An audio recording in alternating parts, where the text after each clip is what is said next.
What's going on, guys? It's Curse with Curse Bank Catfishing, and today I'm going to do a really short video talking to you about a few of the knots that you're going to need to know just to be able to go out and target the catfish that I so love to chase. So without further ado, let's go ahead and get into that.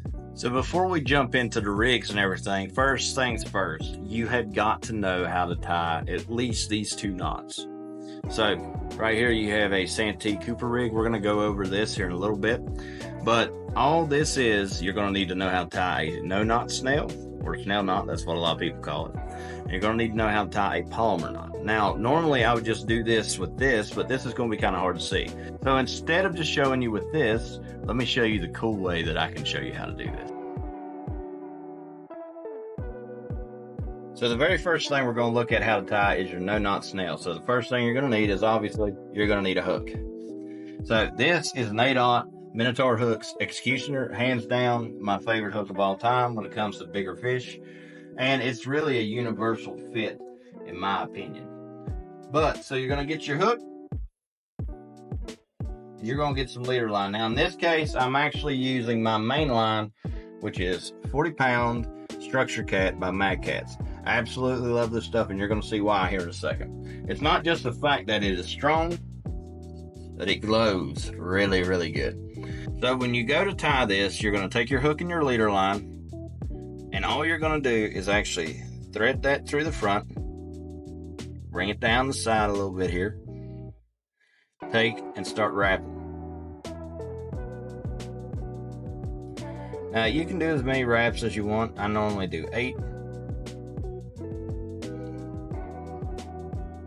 Alright, so once you've got that wrapped, make sure you keep pressure right there. So we went in through the front. You're going to make sure that you come out through the back.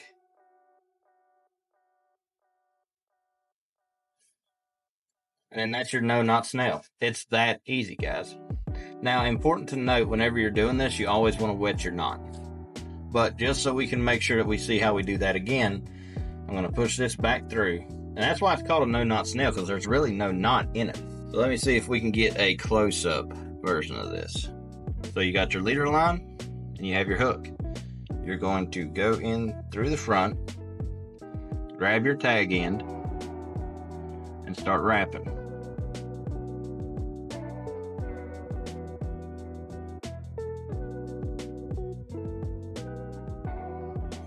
Okay, so once you've got that wrapped around 7, 8 times, 6 times, however many times you want to do it, you're going to take the other end.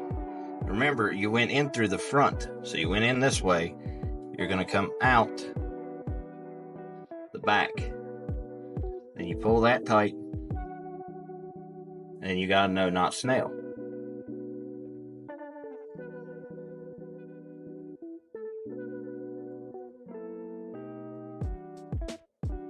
Pretty sweet looking, especially under that black light.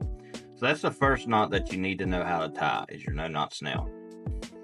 Now, and the reason that you go front and back and why it matters is because when this line is under tension, you see how it has that pop.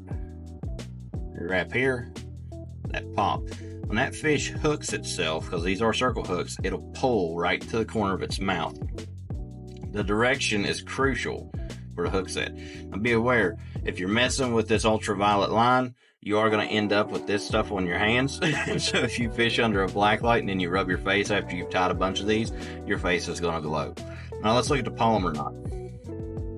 So now let's say that we were just going to rig this up. This is just a leader. We're going to do a Palmer knot. Normally you would want either a 3-way swivel or you'd want a regular barrel swivel. Mine are all in the kayak, so I'm not going to go dig them out. So we're going to use this little messed up sinker piece here. You can see it's got a nice little hole through it.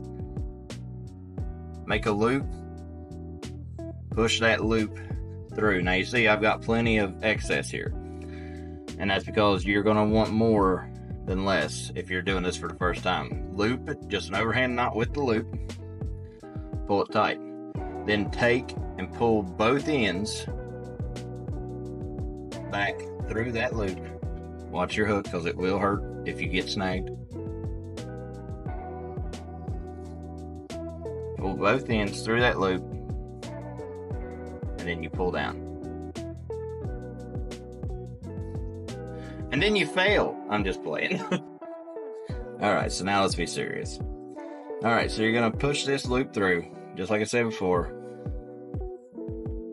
Simple overhand knot.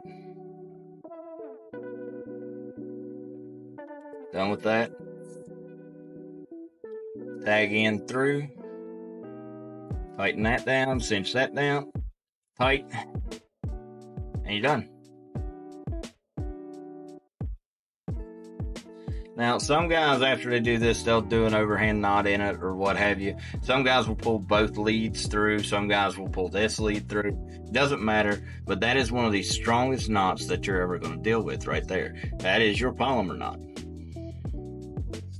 And then, of course, once you're done, you just take all that extra tag, cut it off, and then you're rigged up. Two of the strongest knots you're ever going to deal with. No knot snail and a polymer.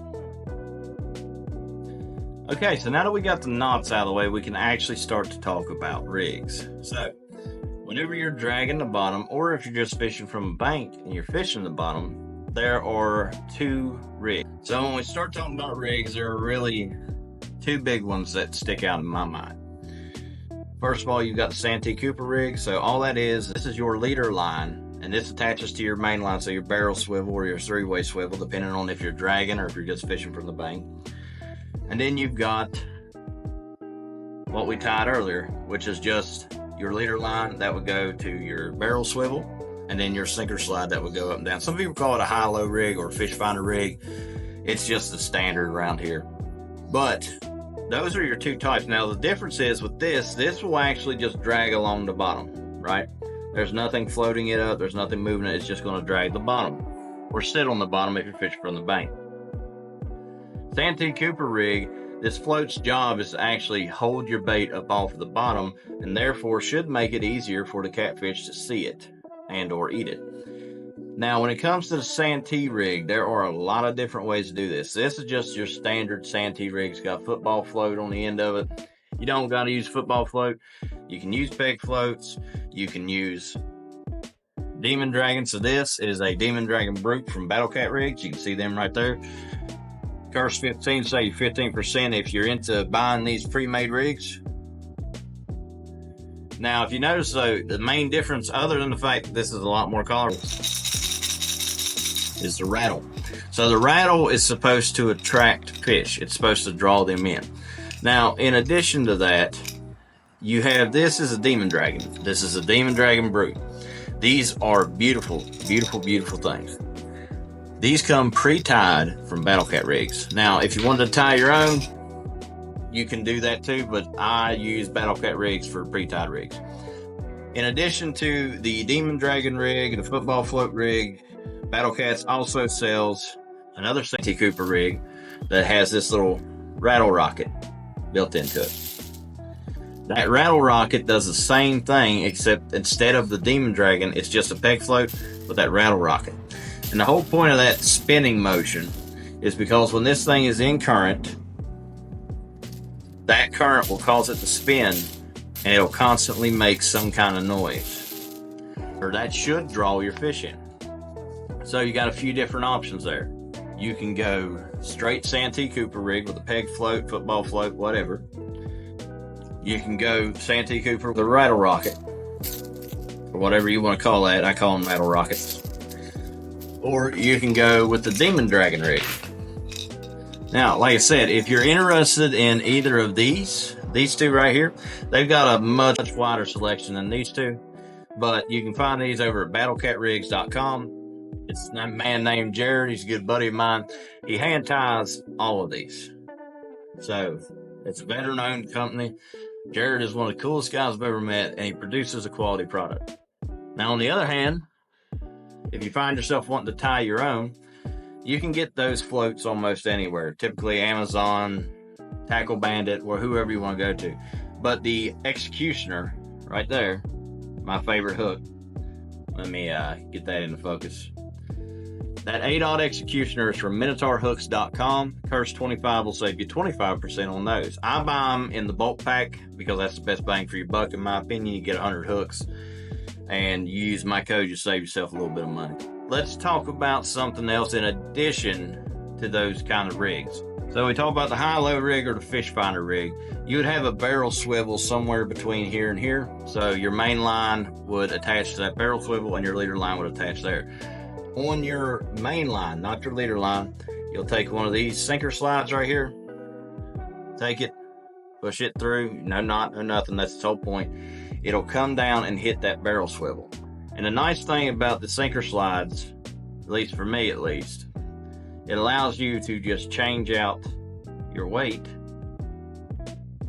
very quickly. So if you find yourself in a situation where the last time you went fishing and you had this on there, it may have been in high current and you need a lot of weight to hold it down. Well, now you don't need as much weight. All you got to do is pop that off and put it back on. Now, let's take a really quick minute to talk about the sinkers. There is a wide variety. You have bank sinkers, flat bank sinkers, no roll sinkers.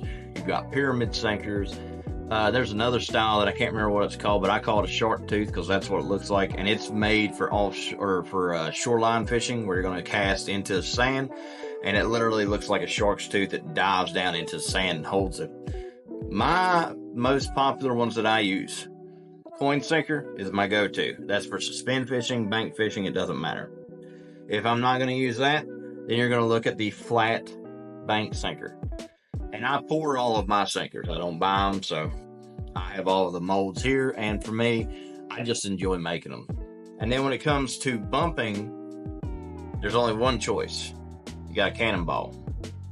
Now, a lot of people started with the cannonball, whereas me, I started with the bank sinkers. And they look like a giant torpedo. And their entire purpose of that torpedo shape was when you casted them out into a muddy bottom, it would stick in there. Same thing with the pyramid sinker. They were both designed to do the same thing. If you use the cannonball fishing from the bank, that cannonball is going to roll all over the bottom. That's why if I'm fishing from the bank or if I'm trying to hold my stuff down, bank sinker, coin sinker, those are my two choices, because when that hits, it lays flat. When that hits, it lays flat. And typically, depending on what kind of current you're dealing with, will determine how much weight you need. So here, as an example, when the canal is in its normal state, you can use a 2 or 3 ounce sinker and it'll hold just fine. If you were to go fish somewhere like, we'll say, the James River, certain spots of it, you're going to need up to a 6 to 8 ounce, sometimes heavier, to hold it down. Important to note too, if you find yourself fishing from the bank and you're trying to keep your bait in one spot, keep in mind when you cast, that current will push your bait. So best practice is, if I wanted to cast straight out in front of me, and the current is going this way, I'm going to cast to the left of where I want, just slightly. So that way, by the time it comes all the way down to the bottom, it'll be right where I wanted it to be. If you cast straight out, you're always going to find your lines are getting closer and closer to each other. So keep that in mind. Guys, that's been a really short video, and we're just going to keep doing these, man. I'm having a ball doing them.